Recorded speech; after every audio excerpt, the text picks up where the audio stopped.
चीन में जो मेरा वतन है वहाँ के मुसलमान के अकायद और फ़िक़ा हनफी में 99% चीन के मुसलमान हिंदुस्तान के मुसलमान के तरह हनफी मजहब में है। अब जमात कौन सा है, तो जमात अहले सुन्नत वल जमात का है।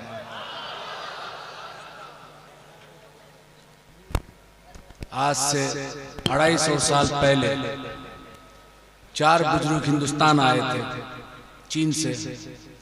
उनको सिलसिला नक्शबंदिया मुजद्दिदिया में बैत किए, खिलाफत दिए। उन 4 में 3 इमाम थे, तीनों को इजाजत और खिलाफत मिली। चौथा एक शख्स अय्यूब नाम था, वो सिर्फ बैत होके मुरीद होके वापस गए हिंदुस्तान से। ये 3 शख्स जिसको खिलाफत मिली थी, उनका नाम है सैयद दाऊद रहमतुल्लाह अलैह, शाह कमालुद्दीन नक्शबंदी रहमतुल्लाह अलैह, शाह शमसुद्दीन रहमतुल्लाह अलैह। ये 3 खानका 250 साल से चीन में मौजूद है आज तक। चीन के कम्युनिस्ट पार्टी इस वक्त चीन दुनिया में बहुत पावरफुल कंट्री है। आज हम तमाम मोबाइल्स यहाँ रखा हुआ, वो लगभग 90% चीन का पैदावार है। मेरा चचा नक्शबंदी सिलसिला के बहुत बड़े मशाइख थे, 12 से 12.5 लाख मुरीद था। सुभान अल्लाह। उन्होंने हमें तरबियत दी। अब मेरा ताल्लुकात हिंदुस्तान से इसलिए है कि मेरे वाली साहब हिंदुस्तान आए, मेरा माँ हिंदुस्तान के।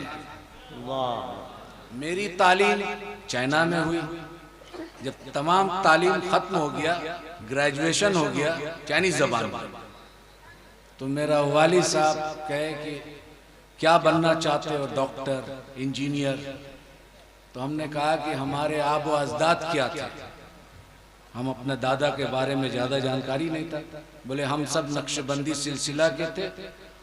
हमारे वाली साहब यानी कि मेरा दादा शाह कमालुद्दीन नक्शबंदी रहमतुल्लाह अलैह, मेरा वाली साहब कहे कि वो दीन का खिदमत किए, उसका वाली साहब दीन का खिदमत किए।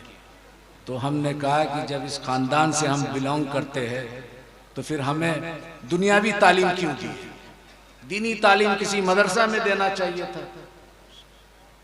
तो बोला कि आका अलैहिस्सलाम का एक मशहूर वाक़यात है, हदीस नहीं है, कि इल्म सीखना के लिए अगर चीन जाना पड़े, बस इस वजह से हमारा ताल्लुकात चीन से है। और ये आका अलैहिस्सलाम के ज़माने में बहुत मशहूर था, इसलिए हमने चीन भेज दिया तुम्हें।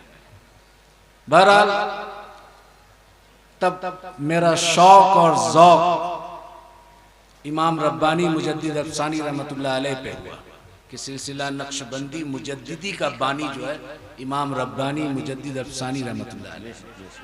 तो जिस शख्स के बारे में मैं जानता नहीं, उनके मजार में जाकर किस तरह ताज़ीम और तकरीम किए मैं नहीं जानता, इसलिए मैं नहीं जाता था। पहले शख्स के बारे में जान लूँ, फिर उसके बाद तो मैं स्टडी करने लगा, उर्दू पढ़ने लगा। फिर बहुत जल्दी पढ़ा, क्योंकि बरस जब शौक होता है किसी लैंग्वेज को सीखने के लिए, तब अल्लाह ताला भी मदद करता है। वो दीन का मामला था, तसव्वुफ का मामला था, तो बहुत जल्दी ये मरहला ख़त्म हो गया। फिर बहुत सारे अरब ममालिक में मैं गया देखने के लिए, मिस्र, सूडान, इथोपिया, जितना अरब मुल्क है। फिर उसके बाद सेंट्रल एशिया गया, जितना 1991 में उज़्बेकिस्तान, किर्गिस्तान, सोवियत यूनियन टूटने के बाद इस हिस्सा में मुसलमान हनफी जाता है, अब तो तुर्की तक। उसके बाद जब दीनी तालीम पूरा मुकम्मल हो गई, अब ज़ौक़ और शौक़ हुआ तसव्वुफ़ क्या है। और तसव्वुफ़ सीखने के लिए सबसे पहले आपको 2 चीज़ चाहिए। एक आपको कामिल मशाइख, जिसको हम पीर साहब कहते हैं। आज यहाँ एक बहुत बड़े पीर महबूब अली शाह रहमतुल्लाह अलैह, यहाँ आज हम लोग को हाजिरी का नसीब हुआ। वो कौन शख्स थे, क्या थे, जो दुनिया भूल नहीं पा रहा है।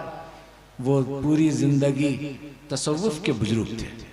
जब तसव्वुफ़ के बुजुर्ग सुलूक की राह में कमालात हासिल कर लेते तो अल्लाह ताला उनको अपना दोस्त बना लेता है और विलायत के नेमत से नवाज देता है।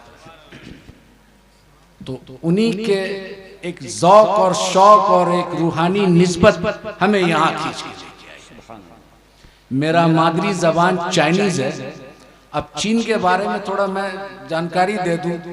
हम रसूलुल्लाह सल्लल्लाहु अलैहि वसल्लम के ताज़ीम में जब वहाँ जुमा का नमाज होता है तो हर मस्जिद है, तो जुमा के नमाज के बाद सलात व सलाम पढ़ा जाता है। और जब सलात व सलाम पढ़ा जाता है, अगर ये गांव साइड में मस्जिद है तो वो किसान लोग खेती करता है, कुछ लोग गाड़ी से जाता है, तो जब ये सलात व सलाम पढ़ा जाता है और इसका आवाज जहां तक जाता है औजार छोड़ के खड़े हो जाते हैं। सुभान अल्लाह, सुभान अल्लाह। मैं ऐसा ताज़ीम दुनिया के किसी भी मुख्तलिफ इलाकों में सफर का हासिल किया लेकिन देखा नहीं। तो फिर मेरा दिल, ये इतना चाइनीज लोग इतना मोहब्बत और इतना ताज़ीम और तौकीर, तो वो पता चला स्टडी करके कि ये 3 खानका जो बनाए थे उसी की कमालात है। अब सवाल उठा, क्योंकि तबलीग जमात के लोग भी चीन पहुंचे थे, पाकिस्तान से उनका ताल्लुकात अच्छा था, तो जुमा के टाइम ये लोग बैठे रहते थे। तो मेरा चचा बोला कि ये पाकिस्तान का और हिंदुस्तान का भाषा तुम लोगों का एक ही है? हम बोला लगभग एक ही है, उर्दू बोलते हैं, हम हिंदी बोलते हैं। तो बोला समझ सकते हैं? बोला हाँ। तो इन लोगों को कहो कि आइंदा हमारे मस्जिद में ना आए, नमाज पढ़ के चले जाए, दीन ना लेके आए। क्या सिखाने आया? बोले क्यों? बोला हज़रत साद बिन अबू वक्कास रजी अल्लाह ताला अन्हु चीन में आ चुके थे, उसके दीन को हम पकड़ेंगे, इनसे कह देना कि तुम अपना दीन मुबारक को ले जाओ। तो बोले कि नहीं, ये नमाज में बैठना और सलात व सलाम पढ़ना खड़ा कहां से साबित है? दलील दीजिए। वो तबलीग जमात के 16 आदमी थे। आज तो तबलीग जमात चीन में बैंड है, वहाबी बैंड है। सिर्फ अगर चीन का सरकार इस्लाम को कबूल करता है तो वो बोलता है कि खानका के जैसा मुसलमान बनाओ जो मोहब्बत फैलाता है। वाह, नारे तकबीर, नारे रिसालत, मसलके आला हजरत, मसलके अहले सुन्नत। सुभान अल्लाह। अब सवाल है, अरब में देखता है लोग, अरब से इस्लाम आया, सहाबी अरबी थे, ताबईन अरबी थे, तबे ताबईन अरबी थे, आका अलैहिस्सलाम अरब में आए। तो अरब में खारजी भी आया था, राफजी भी आया था, मुतजल्ला फिरका जो है अरब में आया था। ये तमाम शिया जो हजरात है, हमारा कोई बात नहीं है, हमारा अकायद में इख्तिलाफ है, लेकिन ये सब यहाँ अरब में आया था, हिंदुस्तान में नहीं आया था। तो सवाल उठा, जब स्टडी किया तो ये लोग ज्यादा जो अहले सुन्नत से निकले, मेन स्ट्रीम अहले सुन्नत है, सवाद आजम, लेकिन इससे जो साखे निकला मुख्तलिफ फिरकों में बटा। वो तमाम के तमाम फिरका कुरान से दलाइल देते हैं। अब ये तबलीग जमात के लोग बोलते हैं कि खड़ा होके साबित करो, ये करो, वो करो। तो हमने उसको पूछा, जवाब दिया, देखिए मेरा चचा यहाँ के ये है और पीर साहब है और वो पसंद नहीं करते, लिहाजा आप लोग यहाँ दीन फैलाने ना आए। क्यों? आप दलील से बात कीजिए। आका अलैहिस्सलाम इमाम शाफी ने इसकी जवाब दे दी। इमाम शाफी रहमतुल्लाह अलैह फरमाते हैं कि हम बिद्दती उम्मतियों से हदीस लेना बंद कर दिया। तो इमाम शाफी रहमतुल्लाह अलैह से सवाल किया, या मोहम्मद बिन इदरीस अश-शाफी, या इमाम शाफी, उम्मत में बिदात करने वाला, बिदत फैलाने वाला कौन है? बोलता है तुम्हें मालूम नहीं? उम्मत में बदतरीन उम्मत वो है जो आका अलैहिस्सलाम की ताज़ीम के लिए दलील के कायल है, दलील ढूंढता है। आका अलैहिस्सलाम के ताज़ीम के लिए जो दलील मांगे वो इमाम शाफी के नजदीक बदतरीन उम्मत है। जवाब दे दिए। तो हमने उनसे वही दोहराया इमाम शाफी के कौल को कि भाई इमाम शाफी ने इसका जवाब दे दिया, अब क्या कहते हैं? बोला नहीं आप दलील दीजिएगा। हम बोला देखो ऐसा है, एक हदीस है। बोला आप आलिम हैं? हमने कहा कि नहीं आलिम नहीं है, हम अपने चचा के साथ है, बहुत सारा मुताला किया किताब के। हदीस में एक रिवायत आया है, हजरत बिलाल हबशी रजी अल्लाह ताला अन्हु ये हब्स के थे। उस वक्त हब्स आज के जो है इथोपिया कहलाता है। तो इथोपिया से 12-14 आदमी आका अलैहिस्सलाम मस्जिद नबवी में आए थे। आने के बाद उन लोग आका अलैहिस्सलाम और हजरत अबू बकर सिद्दीक, उमर फारूक रजी अल्लाह ताला अन्हु, उस्मान गनी सब बैठे हुए साहबा। तो ये जो अफ्रीका के लोग 7 फुट 6.5 फुट के लंबा मोटा चौड़ा बॉडी का, ये सब जो है जिस तरह खाना काबा का तवाफ करते हैं उसी तरह आका अलैहिस्सलाम बैठे हुए और चारों यार सब साहबा बैठे हुए। वो एक तरफ उठ के एक पांव उठा के मोहम्मद बिन साले, मोहम्मद बिन साले, और एक हाथ उठा रहे, एक हाथ ऐसा कर रहे और ऐसा घूम रहे। तो उमर बिन खत्ताब रजी अल्लाह ताला अन्हु खड़ा हुए, रोकने का कोशिश किया। आका अलैहिस्सलाम फरमाए या उमर बैठ जा, बैठो, कर लेने दो पूरा। फिर जब पूरा खत्म हो गया तब बैठे। तो फिर आका अलैहिस्सलाम उमर को मुखातिब करके अब पूछो क्या पूछना चाहते हो। तो जब उमर बिन खत्ताब पूछे उनसे कि तुम लोग ये क्या करते हो, तो वो जवाब सुन लीजिए, हम अपने राजा का इस्तकबाल इस तरह करते, आप 2 जहां के राजा है तो आपके इस्तकबाल इस तरह ना करूं।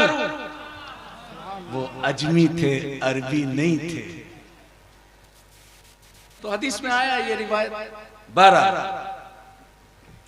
तौहीद, क्योंकि अहले अरब जो खास करके वहाबी अपने आप को सल्फी या हिंदुस्तान में अहले हदीस कहते हैं, वो कहते हैं कि अहले सुन्नत के पास में तौहीद नहीं है।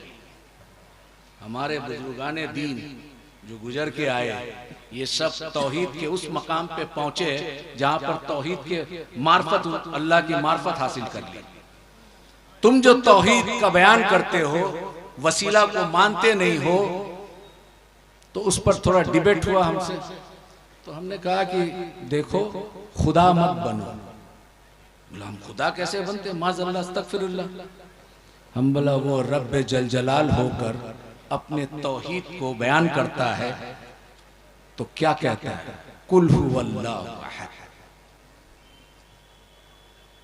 कह दीजिए ऐ मेरे महबूब, कुल, कुल का माने कौन है ये समझो, कुल कह दीजिए। किससे कह दूं? मेरे बंदों से, आप अपने उम्मतियों से कह दीजिए, वो अल्लाह एक है।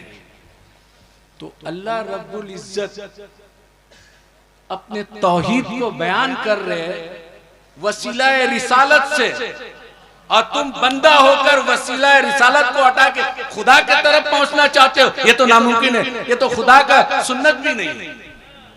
इस तौहीद को ले जाओ, ये शैतानी तौहीद है। हम उस तौहीद को मानते हैं, अहले सुन्नत वल जमात के हुजूर गौसुल आजम रजी अल्लाह ताला अन्हु के तौहीद को मानते हैं। अभी एक अल्लामा ने कहा, तेग अली शाह रहमतुल्लाह अलैह, मेरा एक निस्बत हजरत तेग अली शाह रहमतुल्लाह अलैह के खलीफा थे अब्दुल गफूर रहमतुल्लाह अलैह। उनका एक खलीफा थे जो बांग्लादेश में है, शाह नबी बख्श रहमतुल्लाह। उनसे भी इस्तिफादा का मौका मिला। तो वो जब बुजुर्गों से आप इस्तिफादा करते, उनकी जूती सीधी करते, तो उनका कुछ फैज़ तो मिलता है। और जब वो फैज़ मिलता है तो फिर आप एक बेखुशबू वाला फूल होते हैं, लेकिन खुशबूदार फूल के साथ जब जुड़ते हैं तो उसकी तासीर जो है आपके अंदर आने लगता है, तो आपका भी महक होने लगता है खुशबू। तो ये तौहीद छोड़ दो, क्योंकि रब होकर वसीला रिसालत से अपना तौहीद बताता है, और तू बंदा होकर रिसालत को हटा के डायरेक्ट खुदा तक पहुंचता है। वो तो खुदा का सुन्नत नहीं है और तू खुदा ही दावा कर रहा है उससे बढ़कर। ये सुन्नत, ये तौहीद नहीं चाहिए। दूसरी एक, बुजुर्गाने दीन क्या सिखाते हैं भाई, एक जब जाहिरी इल्म हासिल कर ले, उसके बाद अल्लामा का डिग्री ले ले, अब वो बातिन के अहवाल को सुधारने के लिए कहां जाए? तो वो किसी बुजुर्ग कामिल वली की तलाश करता है। बहरहाल जो भी सिलसिला हो, और जब वो तलाश करता है तो उसकी जूती सीधी करता है, उस वक्त तक सीधी करता है जब तक अपना इरादा अपने उस्ताद के इरादे में गुम ना कर दे। अब उस्ताद जो चाहता है वो करता है। इसको फनाफिल शेख कहते हैं कि अपने इरादा को तर्क कर दिया और अपने उस्ताद के इरादे को गलबा लाया। वो जो बनाना चाहता है वो बनना चाहता है। वो क्या सिखाते हैं? 2 सब्जेक्ट, तमाम खानकाह में 2 सब्जेक्ट, एक रूह, दूसरा नफ्स। रूह और नफ्स का क्या ताल्लुकात है, तमाम बुजुर्गाने दीन का फोकस इस पर है। अब इसको एक एग्जाम्पल के तौर पे हम समझाते हैं। हमारा एक जिस्म है, जिस्म में एक मुल्क है, उसका कैपिटल उसका दिल है। 2 पॉलिटिकल पार्टी है अमेरिका में, 2 पॉलिटिकल पार्टी है, डेमोक्रेटिक रिपब्लिक। हिंदुस्तान में मल्टी पार्टी सिस्टम है। अब 2 पार्टी लड़ाई करता है कैपिटल को कब्जा करने के लिए, रूह और नफ्स। रूह कोशिश करता है बंदों का कल्ब को हासिल करने के लिए, नफ्स कोशिश करता है बंदों के कल्ब को हासिल करने के लिए। जिसमें 2 पॉलिटिकल पार्टी के हैसियत से अगर रूह गलबा आ गया या नफ्स गलबा आ गया तो अक्ल सलीम प्राइम मिनिस्टर होता है, इसको खबर देता है। मेरा हाथ पांव देखना सुनना ये सब डिफरेंट मिनिस्ट्री है।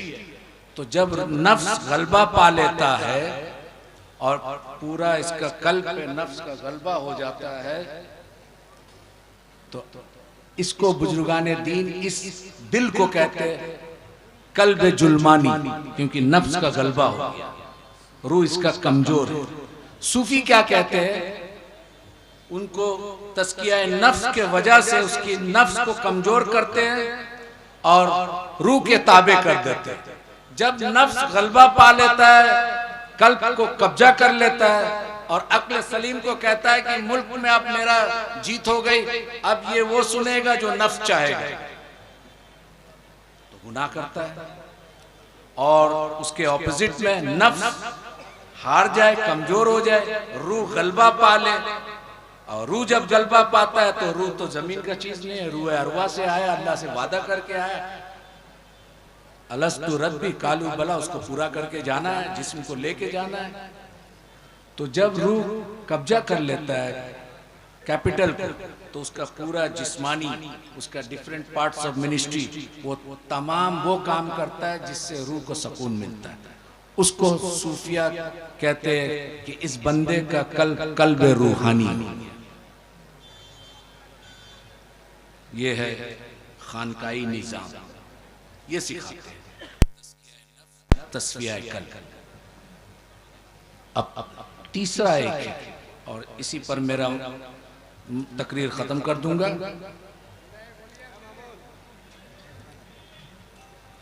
गौर से सुनिए आप। चाइनीज जबान में लिंग ख्वन कहते हैं, लिंग ख्वन।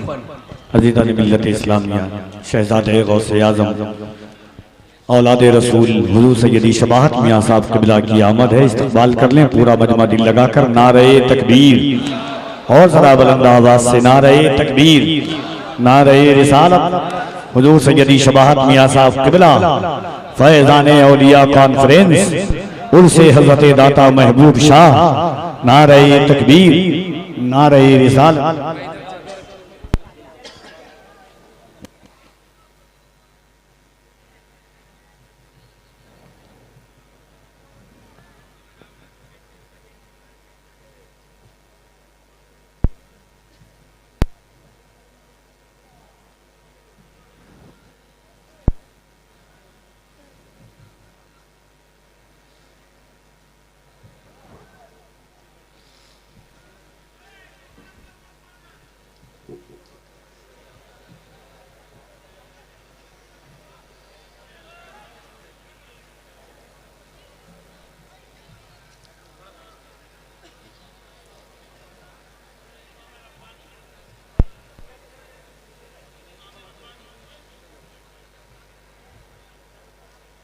कब्र का सवाल जवाब। बुखारी शरीफ, मुस्लिम शरीफ में मन रब्बुका मा दीनुकुम नहीं,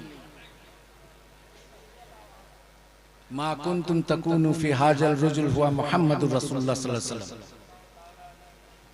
आपसे कब्र में सवाल जवाब होगा। क्या सवाल जवाब होगा? आपसे पूछा जाएगा और रसूलुल्लाह सल्लल्लाहु अलैहि वसल्लम का दीदार होगा और पूछा जाएगा इस शख्स के नाम मोहम्मद रसूलुल्लाह सल्लल्लाहु अलैहि वसल्लम है, इसके बारे में क्या कहता था। पास्ट टेंस, क्या कहता था, इसका मतलब दुनिया में हम क्या कहते थे। ठीक है। अब बुखारी शरीफ में ये आ गया है कि आप कब्र का सवाल जवाब में आपसे पूछा जाएगा, रसूलुल्लाह सल्लल्लाहु अलैहि वसल्लम का दीदार होगा और दिखाया जाएगा और आपसे पूछा जाएगा, फरिश्ते उनका नाम भी बता देंगे। आपसे पूछा जाएगा जब जिंदा था दुनिया में इनके बारे में क्या कहता था। अब यहां पर हाजिर और नाजिर का मामला था। कुछ उलमा का ख्यालात है कि रसूलुल्लाह सल्लल्लाहु अलैहि वसल्लम के रोज़े अतर का पर्दा जो है वहां से खोल दिया जाएगा, उनका दीदार कराया जाएगा, अब पूछा जाएगा।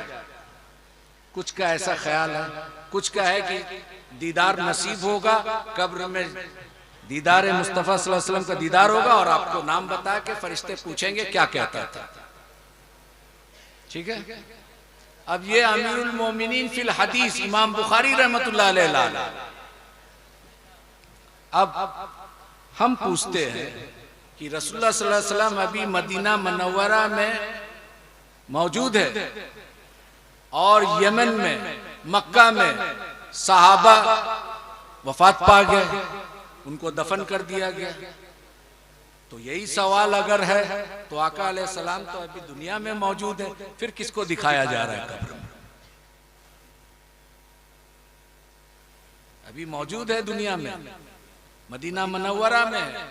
अगर बुखारी शरीफ का इसी हदीस को माना जाए तो ठीक है, तो फिर रसूलुल्लाह सल्लल्लाहु अलैहि वसल्लम के जमाना में बहुत सारा सहाबी, किसी को शहीद कर दिया गया, कोई दुनिया से रुखसत हो गए, तो फिर उनको जब दफन किया गया तो आका अलैहिस्सलाम का दीदार हुआ, पूछा गया तो आका अलैहिस्सलाम तो मदीना मुनव्वरा में मौजूद है। एक दूसरा, रसूलुल्लाह सल्लल्लाहु अलैहि वसल्लम अब दुनिया में है नहीं, जब दुनिया में थे तो अगर यही क्वेश्चन है पूछा जाएगा तो दुनिया में नहीं है तो भी दिखाया जाएगा। अब वो कहते हैं कि हुजूर अक़दस सल्लल्लाहु अलैहि वसल्लम, ठीक है, अभी कोविड का टाइम में दुनिया में एक ही टाइम में कितने लोग गुजर गए होंगे, कितने लोग का मौत हो गया होगा। सपोज पूरी दुनिया में 10 लाख आदमी एक ही टाइम में मौत हुआ तो मुल्कुल मौत तो एक है।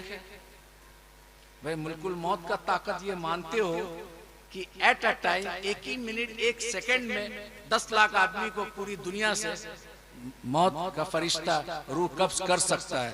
ये उनका इख्तियार में, ये उनका पावर अल्लाह ने दिया। और ये 1 लाख आदमी को एक ही टाइम में दफन कर दिया जाए और एक ही टाइम में मुनके नकीर रसूलुल्लाह सल्लल्लाहु अलैहि वसल्लम को जियारत भी हो रहा है और पूछा जा रहा है कि इसके बारे में क्या कहता है। तो हर जगह हाजिर और नाजिर नहीं है। क्या है? हमारे बहुत सारे असलाफ जो बुजुर्गाने दीन गुजरे, इमाम जलालुद्दीन सूती रहमतुल्लाह अलैह, तो कहते थे हम आलिम बेदारी में जियारत किया रसूलुल्लाह सल्लल्लाहु अलैहि वसल्लम का। इमाम रब्बानी मुजद्दिद अल्फसानी रहमतुल्लाह अलैह वो तशव्वुद में अशहदु अल्ला इलाहा भूल गए थे, क्योंकि अस्सलामु अलैका अय्युहन नबी जब बोले थे तो उसको जवाब रसूलुल्लाह सल्लल्लाहु अलैहि वसल्लम दिए थे, वो उंगली उठाना भूल गए। आज समरकंद, बुखारा, उज़्बेकिस्तान, अफगानिस्तान का नॉर्दर्न पार्ट जो नक्शबंदी आज भी नहीं उठाते, बोलते इमाम रब्बानी भूल गए। नहीं, मकतूबात रब्बानी में उन्होंने खत लिखा। वो काजी नौमान बदख्शी रहमतुल्लाह अलैह को खलीफा थे कि देखो फकीर ने जो है नमाज में इस तरह का मामलात आया तो तशव्वुद में, क्योंकि आप हनफी है तो हनफी है तो अशहदु अल्ला इलाहा उठाएंगे, लेकिन आपने भूल गए। क्योंकि उस वक्त भूलने का कारण ये था कि रसूलुल्लाह सल्लल्लाहु अलैहि वसल्लम का सलाम का जवाब सुन लिए थे, और जो शख्स रसूलुल्लाह सल्लल्लाहु अलैहि वसल्लम का जवाब सुन ले वो किस्सा ये सुन्नत याद रहेगा। तो उन्होंने कहा कि मैंने अपने खलीफा को लिखा, वो वक्त के मुजद्दिद थे लेकिन साहिब शरीयत तो नहीं थे। आज भी चाइना के बहुत सारा रिमोट एरिया में वो नहीं करते, बोलते इमाम रब्बानी रहमतुल्लाह अलैह के मकतूबात रब्बानी में नहीं है। बहरहाल तो एक ही टाइम में इतने लोग का मौत हुआ और एक ही जगह में नहीं हुआ, दुनिया के मुख्तलिफ इलाकों में हुआ, एक ही साथ दफन कर दे और एक ही साथ किसका दीदार हो रहा है? रसूलुल्लाह सल्लल्लाहु अलैहि वसल्लम को दिखाया जा रहा है और पूछा जा रहा है कि इस शख्स के बारे में क्या कहता था, तो फिर हाजिर और नाजिर का क्या माने? यही तो माने। बहरहाल एक छोटा से वाकयात है, वो मैं बयान कर दूं, उसके बाद मैं खत्म करूंगा, क्योंकि मैं डायबिटीज से 35 इयर्स हो गया। मैं 10 बजे सो जाता हूँ, सुबह 4 बजे उठता हूँ। तो वो मौलाना शौकत साहब ने रिक्वेस्ट किया कि आज, तो खैर बहरहाल कोई बात नहीं। मेरा चचा चीन में बहुत बड़े बुजुर्ग शाह सईद रहमतुल्लाह अलैह, अभी हाल फिलहाल 4-5-6 साल हुआ इंतकाल कर गया। तो उनके पास आए, वो बड़ा खामोश रहते थे, 91 इयर्स तक हयात था, लेकिन कमजोरी के वजह से वो खड़ा बैठ के नमाज नहीं पढ़ाए। नमाज के टाइम में बहुत जलाल हो जाते थे, इमामत करते थे। तो घर में सब लोग बोला कि आप इतना उम्र हो गया तो आप बैठ के नमाज पढ़े। बोला इमाम बैठ के नमाज नहीं पढ़ेगा, या तो हम अपना बेटा को दे दे इमामत करने, मैं पीछे बैठ जाता हूँ। तो उनके पास कुछ लोग आए, बोले हुजूर रसूलुल्लाह सल्लल्लाहु अलैहि वसल्लम का दीदार, हमने सुना आपके वाली साहब बहुत लोगों को इस जगह में रसूलुल्लाह सल्लल्लाहु अलैहि वसल्लम का मुरीद करके 3-4 दिन में दीदार करा दिए थे, तो आप भी करा दिए, कैसे होगा? तो चचा देखे बहुत सारा लोग ऐसे, बोला ठीक है कोई बात नहीं है, अभी थोड़ा मुरीद में ट्रेनिंग हो। उसमें एक लड़का बड़ा जिद्दी था, उसका नाम था सलाउद्दीन, वो थोड़ा चाइनीज कराटे कुंफू का मास्टर भी था, बहुत सारा अवार्ड ले चुका था। तो वो थोड़ा जिद करने लगा, तो चचा बोले ठीक है तुम रसूलुल्लाह सल्लल्लाहु अलैहि वसल्लम का दीदार करोगे, कसरत से दरूद शरीफ पढ़ो और कसरत से सुन्नत पर अमल करो, तुम 40 दिन तक करो, फिर उसके बाद इंशाअल्लाह हम रसूलुल्लाह सल्लल्लाहु अलैहि वसल्लम का दीदार करा देंगे। वो शुंफा बोल के एक जगह है, वहां पे सैयद अब्दुल फतूह रहमतुल्लाह अलैह आए थे समरकंद से। उन्होंने उस जगह में कुछ तिब्बती लामा ग्रुप था, वो पूरा मुसलमान हो गया वो एरिया में। वो एरिया में चाइना का सालार कौम कहते हैं, ये लोग तुर्की से आए थे। वहां मिर्चा एक होता है, छोटा मिर्चा होता है, वो बहुत झाल, एक मिर्चा खाना मुश्किल है। तो चचा बोले कि सालाचू, हम चाइनीज में बोल रहे हो, जिस तरह मेरा चचा बोले सालाउद्दीन नीची सालाचू ना पेन नाला चौकोला, सलाउद्दीन सालार चले जाओ, वहां का मिर्चा लेके आना। हदा पापा बोलते थे, बाबा, पापा माने बाबा, हदा पापा वो चुतावला था छीला माय खोला आ गया। बोला सलाउद्दीन मेरे हुजरा में आ जाओ। फिर एक ताला था, चाबी लगा दिए और चाबी मेज में रख दिए। बोले मिर्चा पूरा खा लो। मिर्चा खा लिया, एक मिर्चा खाना मुश्किल है, वो 50 ग्राम मिर्चा। वो बस उम्र था, बड़ा ज़ौक़ और शौक रखता था, तो चिबा चिबा के खा लिए। खाने के बाद उसको हिचकी आने लगा, अब वो पानी खोजे। बोला सलाउद्दीन पानी मत पीना, अगर अपना ख्वाब को पूरा करना है तो पानी मत पीना, और अगर झाल बर्दाश्त ना हो तो चाबी वहां रखना है, खोल के चले जाओ, और ये इरादा तर्क कर देना।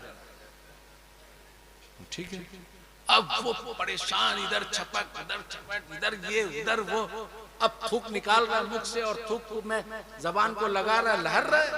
वो तो मिर्चा आम मिर्चा नहीं है। आप यहाँ कालिम्पोंग दार्जिलिंग में चले जाइए, एक छोटा सा मिर्चा आता है, उसको क्या डल्लू कुरसाई बोलते हैं लोकल लैंग्वेज में। वो एक तो खा लीजिए। आसाम में चले जाइए, भूज, वो बंगला भाषा में मिर्चा को क्या बोलता है, नहीं भूत लंका ना क्या बोलते हैं आसाम में, वो खा के एक तो दिखा दीजिए आप। तो वो सालार का वो मिर्चा खाने के बाद ये तड़प रहा है, ये कर रहा है, वो कर रहा है। बोला सलाउद्दीन नीनेन दरूद, सलाउद्दीन दरूद शरीफ पढ़ो, तुमको दीदार करना है, तुम्हारा वो ख्वाब को पूरा करो, चाबी वहां रखना है, अगर दम तोड़ दे तुम्हारा ख्वाहिश तो फिर ताला खोल के घर चले जाना, पानी पी लेना। अब वो किसी तरह से ऐसा वैसा करके, और चचा जो है तो ज्यादा उम्र हो गया था, सो गए।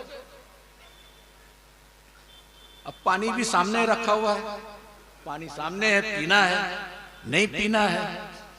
अब वो बोला नहीं पिएंगे।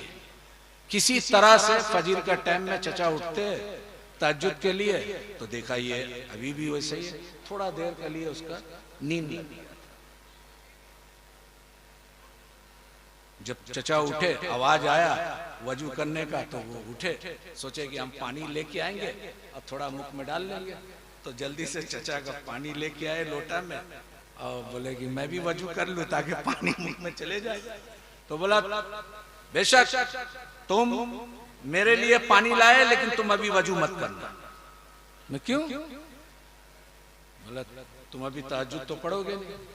बोला हम भी पढ़ेंगे, तो फिर मिर्चा का झाल खत्म हो जाएगा। बोला नहीं करेंगे। चलो ठीक है, तुम फजीर पढ़ लेना। चचा तहज्जुद से फारिग हो गए, मस्जिद में चले गए, इमामत किए। अब वो पूछने लगा, तो चचा के हुजरा में आए कि हम पूरा मिर्चा खा लिया, पानी नहीं, ताला भी खोला नहीं, रसूलुल्लाह सल्लल्लाहु अलैहि वसल्लम का दीदार नहीं हुआ। बोला तुमको नींद लगा था? बोला थोड़ा देर के लिए लगा था। क्या देखा? बोला हर तरफ पानी देख रहे, आसमान से पानी गिर रहा है, पहाड़ से पानी आ रहा है, घर में पानी है, हर तरफ पानी पानी। बोला हाँ ठीक है अल्हम्दुलिल्लाह। कल जब मिर्चा खिलाया था तुम्हें, वो आम मिर्चा तो नहीं था, सालार का मिर्चा था। तो तुम पानी के लिए तुम्हारा मेंटली, साइकोलॉजिकली, तुम्हारा जाहिर, तुम्हारा बातिन, तुम्हारा हर चीज तवज्जो पानी में था। जब तुम्हारा पूरा तवज्जो पानी में था, तो ख्वाब में तुम पानी देखा। अब जिस दिन रसूलुल्लाह सल्लल्लाहु अलैहि वसल्लम पर इस तरह का तवज्जो करोगे, तो वो रहमतुल लिल आलमीन का दीदार नसीब। वाखिरु दावाना।